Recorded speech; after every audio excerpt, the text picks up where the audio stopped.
कल्पना कीजिए, एक ऐसा देव जिसके पास तलवार नहीं, पाश है, जिसकी सेना नहीं, 1000 आंखें हैं, जिसका कोई मंदिर नहीं, फिर भी वो हर जगह है।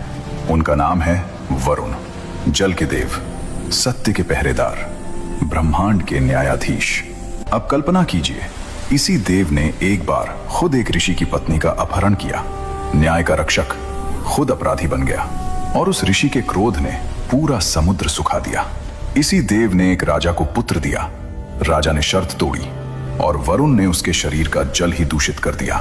रावण ने इसी देव के महल में विजय स्तंभ लगाया, लेकिन उसी समुद्र के किनारे उसका सर्वनाश हुआ। और इसी देव ने एक टूटे हुए ऋषि को मृत्यु से वापस खींचा, क्योंकि वो ऋषि उसका पुत्र था। आज की इस यात्रा में आप जानेंगे वरुण देव की वो कहानियां जो ग्रंथों में दबी रह गईं। ये उस देव की गाथा है जिसने ब्रह्मांड का न्याय थामा हुआ है और जो देव भुला दिए गए पर उनका पाश आज भी कसा हुआ है। सोचिए, ऋग्वेद के जमाने में इंद्र भी वरुण के बराबर नहीं थे। वरुण देव महर्षि कश्यप और माता अदिति के पुत्र हैं। वो 12 आदित्यों में से एक हैं। उनकी पत्नी का नाम है गौरी। उनका वाहन है मकर, एक दिव्य जीव जो मगरमच्छ और मछली का मिश्रण है। और उनका सबसे प्रसिद्ध अस्त्र है पाश, वो दिव्य रस्सी जो हर झूठे को, हर पापी को, हर धोखेबाज को जकड़ लेती है।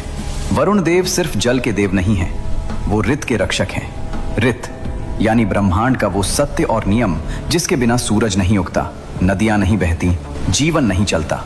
वरुण उस नियम के पहरेदार हैं। वरुण देव का राज्य है समुद्र लोक, वो महल जो समुद्र की गहराई में है, जहां मोती हैं, शंख हैं, दिव्य प्रकाश है, जहां हर नदी का पानी जाकर वरुण देव को प्रणाम करता है, जहां नाग देव, जलचर और जल के सभी जीव वरुण की सेवा में रहते हैं।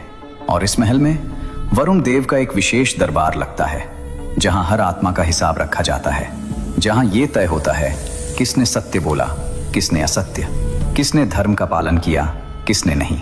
वरुण देव के पास 1000 आंखें हैं, ऋग्वेद कहता है, और उन 1000 आंखों में से एक आंख आप पर भी है, हमेशा। दोस्तों, जब हम शिव की बात करते हैं तो त्रिशूल याद आता है, जब इंद्र की बात करते हैं तो वज्र याद आता है, और जब वरुण की बात आती है तो याद आता है पाश। लेकिन पाश है क्या? पाश एक दिव्य रस्सी है, लेकिन ये कोई साधारण रस्सी नहीं। ये उस ब्रह्मांडीय सत्य से बनी है जिसे झुठलाया नहीं जा सकता। जब कोई पाप करता है, जब कोई झूठ बोलता है, जब कोई किसी निर्दोष को कष्ट देता है, तब वरुण देव का पाश उस इंसान की तरफ पड़ता है, धीरे धीरे, बिना आवाज के, और एक दिन जकड़ लेता है। लेकिन क्या आप जानते हैं, यमराज के धर्मराज बनने से बहुत पहले वैदिक काल में वरुण देव ही वो सर्वोच्च सत्ता थे जो ये तय करते थे कि किसने धर्म का पालन किया और किसने नहीं, किसने सत्य बोला और किसने झूठ, किसने किसी का भला किया और किसने धोखा दिया। इसीलिए ऋग्वेद में ऋषि वरुण से प्रार्थना करते हैं, हे वरुण देव, अगर मैंने जाने अनजाने कोई पाप किया हो तो मुझे अपने पाश से मुक्त करो। यानी उस जमाने के लोग समझते थे पाप का फंदा लगता है धीरे धीरे, और वरुण ही उससे मुक्त कर सकते हैं। दोस्तों, महर्षि वशिष्ठ का नाम तो आप सबने सुना होगा। भगवान राम के गुरु, राजा दशरथ के कुल गुरु, सप्त ऋषियों में से एक। लेकिन एक बात है जो बहुत कम लोग जानते हैं, वशिष्ठ जी के 2 जन्म हुए। सुनिए ध्यान से। पहले जन्म में, सृष्टि के आरंभ में, ब्रह्मा जी ने अपनी संकल्प शक्ति से 7 महान ऋषियों को जन्म दिया।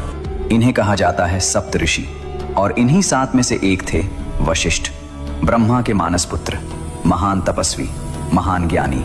लेकिन एक दिन राजा निमि के साथ एक विवाद हुआ। राजा निमि ने वशिष्ठ जी को शाप दे दिया, और उस शाप ने वशिष्ठ जी को वो पहला शरीर छोड़ने पर मजबूर कर दिया। उनकी आत्मा ब्रह्मलोक चली गई, लेकिन उनका काम अधूरा था। धर्म को उनकी जरूरत थी, उन्हें वापस आना था, पर कैसे?